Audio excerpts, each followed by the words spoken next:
Hey guys, Rajmadeiout back with another banger. Today we got some one-on-ones, some old files we got here. We got some one-on-ones. Today we're going over some breakdowns of my old one-on-ones, how to get open. We're going against press man, off coverage, off man basically, in the slot, outside. Show you different variations of, some routes. Hope y'all like these videos. Hope y'all can keep tuning in. Man, if y'all got any more questions, like I said, y'all got any questions, please leave it in the comments of like what y'all want to see, what y'all want to learn, what y'all want to know about. I'm producing content weekly, every week. I got some projects I'm working on for y'all, man. It's gonna take some time, but it's gonna come out. I'm gonna push them out. I told y'all I'm gonna be consistent with this. Hope y'all had a great new year. Hope 2024 has been treating y'all right. And like let's get into this banger, man. Make it out. All right, guys. First route we got here is kind of like a off like bail type of nickel, and the route we're running is the seam.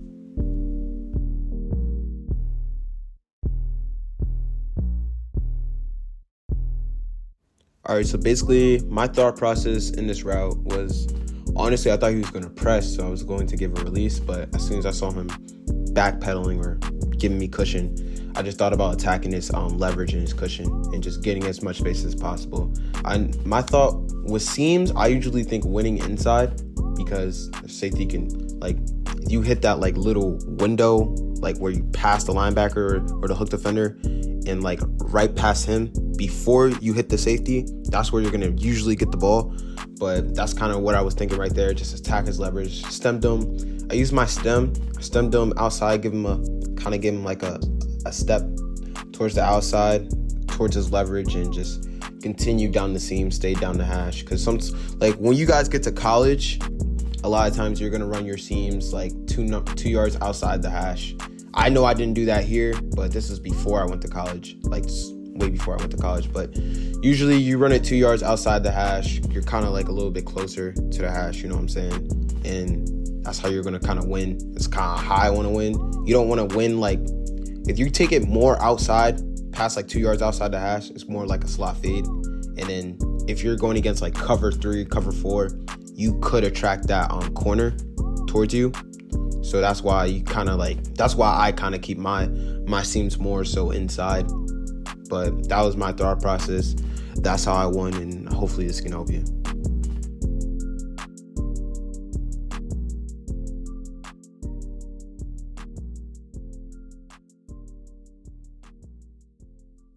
You want to come out here? This route we got here is a curl versus press man coverage.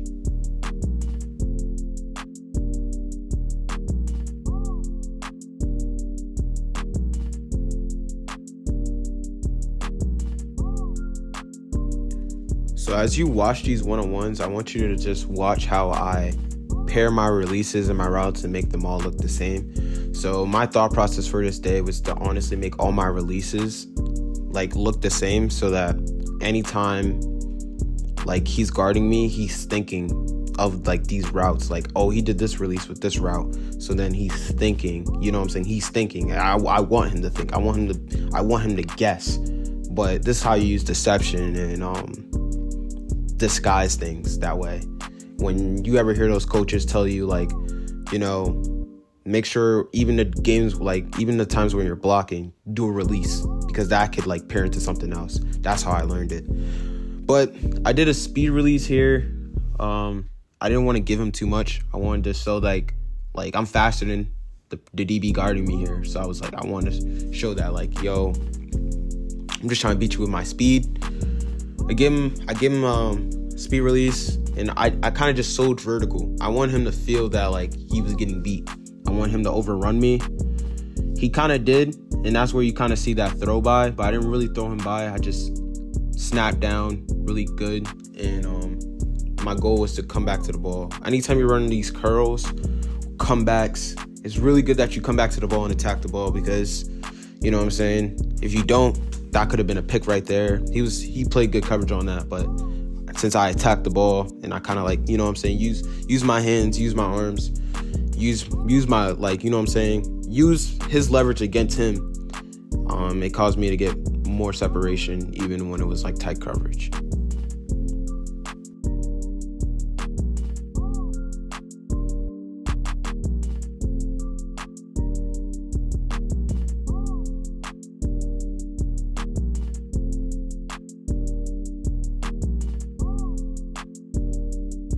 Okay, the next route we got here is a dig from the outside versus really, really tight press man coverage.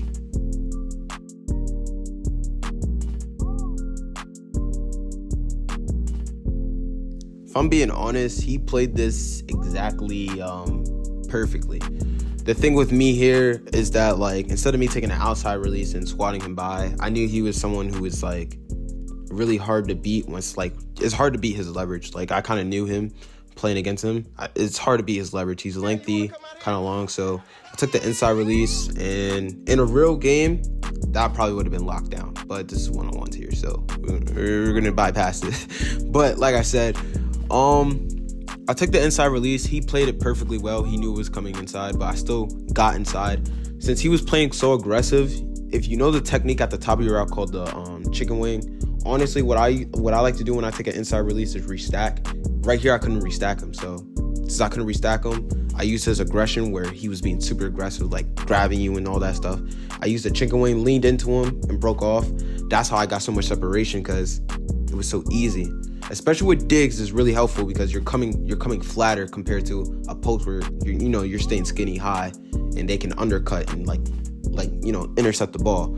But with the dig, it's easier because when you take the inside release and he's giving you, like, you go against those hard aggressive DBs, you can kind of chicken wing into him, lean into him, and break off. And if you come flat enough, there's no way he can intercept the ball. You got the separation there. So that was my thought process. Like I said, I was pairing a lot of releases together. So the release I used here was a wide step. I didn't really give too much. I just wanted to give him something to the outside. But he was playing more to his inside leverage, and he was on it. But at the same time, I still got separation because I know these little techniques that can help me get open this way.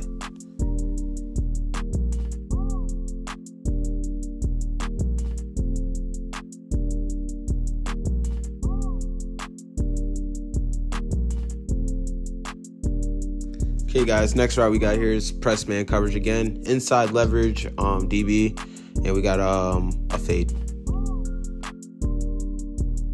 Also, one point I really want to give to, like, receivers when it goes to the DBs.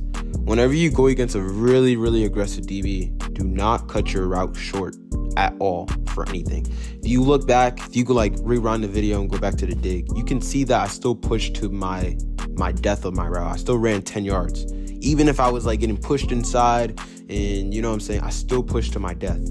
You can't give up on a route because somebody's being aggressive on you. You gotta get bigger, stronger, or you gotta use your hands.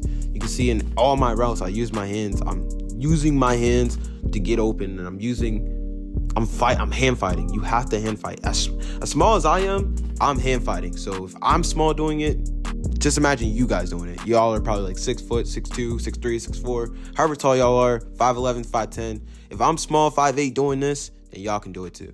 Like I said, let's get into this route. Like I said, this is a fade.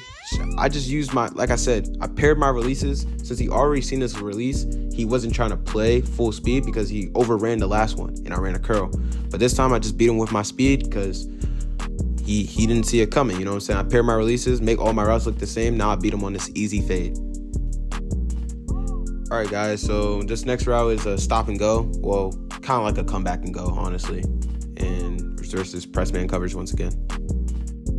So my thought process going into this route was basically, like I said, keep everything looking the same. Use the same releases: speed release, double up release, split release. I only really used the speed release and the split release, honestly. I didn't really give out anything else that day. But this is why making everything look the same is important and selling your routes. So with me, when it comes to press man coverage and you're doing double moves, you want your like the first move to be quick. You don't want it to like drag on long because the person's playing press. You know what I'm saying? You only need to beat them by like a step or two. You just need a step on them and you got your separation. When it comes to like off man coverage, that's when you kind of sell your that's why I was taught, like, you sell your like route, your first route, a little bit longer because they have to bite on it, especially on off man coverage. But when it comes to press man coverage, you sell it quickly. Like you kind of be quick with it, you know what I'm saying?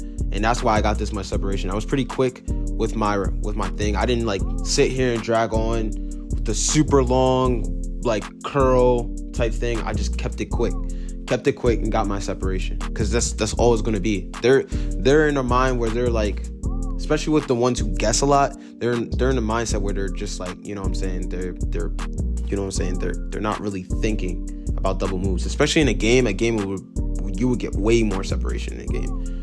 But like I said, you want to be quick with your double moves and use them, like I said, man quick, off man, sell a little bit longer. That was what I was taught, but hopefully this helps.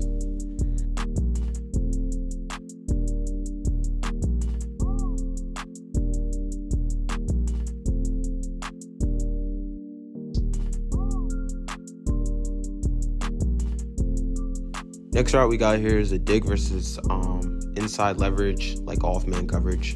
You can think like a safety or like a cover 4 safety. So my thought process going into this dig was, honestly, he's playing like heavily inside. So instead of like, you would say like, why don't you like attack his leverage and push him more? I was thinking like maybe he'll weave, or maybe he'll stay heavily inside. So I was like, maybe if I just push hard outside, make it seem like I'm, hitting a slot fade, and then snap it down, and come flat. Like I said, when you run digs, outs, make sure you come flat, because that's how you really get your separation. You gotta really critique yourself with these routes, especially like when you're running. Am I coming flat? Like, am I running the route the right way? You see how I come flat and stay on the line? He can't come back. He can't really come through. And always use your hands. And even like throughout the whole entire route, from press, from second level releases, from the top of the route, even throughout the route, you have to use your hands. That's how you get more separation. When you keep hand fighting, they can't stop. And one thing you gotta learn too is that when you hand fight and you actually beat like their hands, you can sometimes lock DB's hips, because they're stuck. Like they may be over lunging, and you may like get them stuck. You may lock their hips to where they're stuck from, trying to get you out your breaks and stuff like that. But like I said, I push outside, so I sold vertical. This is another thing, like I said, tying my routes, making them all look the same. I push vertical, and like I said, I snapped down, so like I was really going outside, but just come back inside. Okay, the last route of the day is a post, really, really like aggressive, like jam from a DB, like a really aggressive DB, and it's from the outside.